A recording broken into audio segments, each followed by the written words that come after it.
businesses in this area. A North Carolina man convicted in a deadly case of apparent road rage in Sydney. A jury found LaShawn Hughes guilty of murder, among other charges. And last year, officers found 32-year-old Tyler Welch dead from a gunshot wound in a parking lot on Ferguson Court. Hughes was arrested after driving away from the scene in his semi. Police think the fight between the men was over a road rage incident. Hughes is going to face sentencing next month. And a fire chased dozens and dozens of people out of their homes today as smoke and flames took over an apartment at the Lakewoods apartment on Wilmington Avenue. Firefighters saw some folks hanging out their windows. Investigators said it started in a kitchen on the 4th floor. It's scary because if that would have got bigger, I'm on the 5th floor. Outside the building, medics did treat 2 people for breathing in some smoke. Now to Preble County, where flames destroyed 2 campers just a few hours apart. Investigators think both are arson. Camden Summers Township Fire put these pictures on social media. The first one was at Buck Rub Cove Friday evening. Medics had to take a dog to MedVet in critical condition. The second was at Antler Cove a few hours later. At this point, investigators have not arrested anyone. And a teen out fishing said he spotted an alligator in a pond in Beaver Creek. He shared some pictures with News Center 7. Here's Mason Fletcher.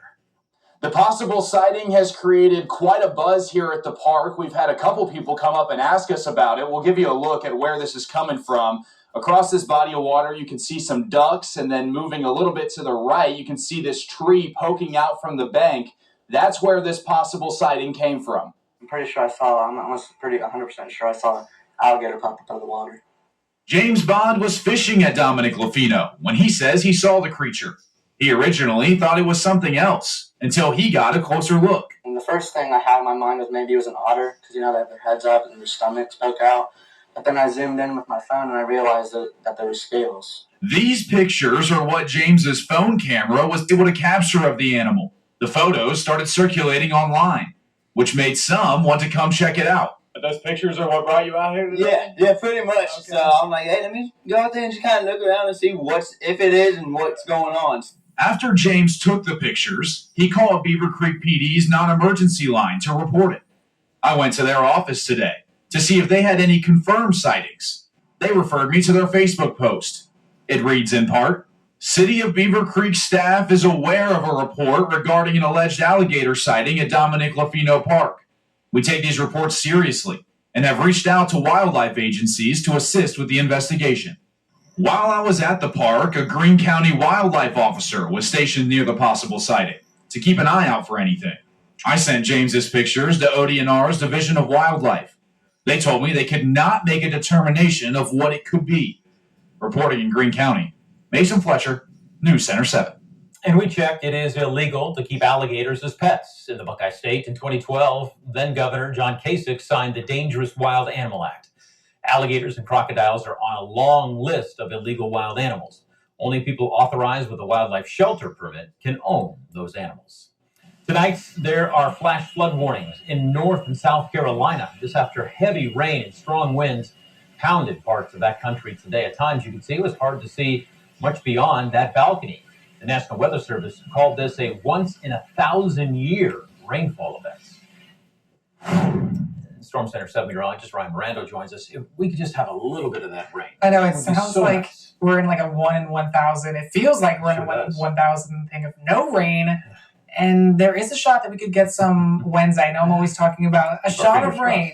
I really want to keep our fingers crossed for this because there is a shot on Wednesday. So not tomorrow, but here's Wednesday morning. Some clouds are in place. It's a mild start to the day. That system that's bringing all the rain to North and South Carolina, I think it will spark a few isolated showers Wednesday afternoon. The best shot of that is going to be east of I-75, but notice it's isolated in nature and it's not going to be heavy. So if you see a downpour on Wednesday, it's going to be brief and it's not going to last for very long. And it's not going to be the soaking rain that we need through the rest of Wednesday.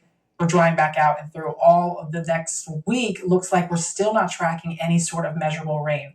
Tonight, no rain out there. Overnight low in Dayton down to 57 degrees, which is seasonable. A few cooler spots like Urbana dropping down to the upper 40s, Salina dropping down to 50 tomorrow morning, and Xenio, you'll be right at about 55 degrees out the door for your Tuesday. And it'll look a little bit different tomorrow. More clouds and sunshine, a few degrees cooler than today. The high 84 degrees, but that's still 5 degrees above average, and it will feel a little bit more humid tomorrow and Wednesday with dew points into the 60s, but the humidity will be dropping as we're counting down the last few days of summer, which ends on Saturday. Now, we also have a super harvest moon that peaks tomorrow. This is a super moon, so it's going to appear larger, and it's called the harvest moon, of course, because we're getting ready to kind of harvest all the crops as we're getting ready for the fall season. And also, since we have the full moon, we have a partial lunar eclipse tomorrow evening. It starts at 8:41. It peaks right around 10:45. So really the one thing to take away, look at the moon tomorrow evening at 10:45. You should see a bright, full red moon with that lunar eclipse in place. And it's done out of here by around 12:47 early into Wednesday morning. So the Storm Center 7-day forecast, 84 degrees for your Tuesday, more clouds than sunshine. I think we will get enough peaks in the breaks tomorrow night to see that partial lunar eclipse. On Wednesday, that's when we get a few spotty showers. The temperatures drop a little bit more, 82 degrees. Thursday, though, the sunshine is back by the afternoon, up to 84. And then temperatures actually begin to step up from here on out. Summer's not done yet. Friday, mostly sunny, 86 degrees. The last weekend of summer is definitely feeling like it, 88 degrees on Saturday. That's 11 degrees above average. Sunday, fall officially arriving at 8:43 in the morning, but it's still feeling like summer, that high up to around 87. And Monday, I will be tracking another system that's out to the west right now. It doesn't look like it could bring us some rain, but if it does, I'll be sure to keep you posted as we get closer to time. Monday's high right up to around 83. All right, Brian, thank you. Record-breaking temps and the impact on American workers. Now there's a new plan to help keep them safer out in the heat.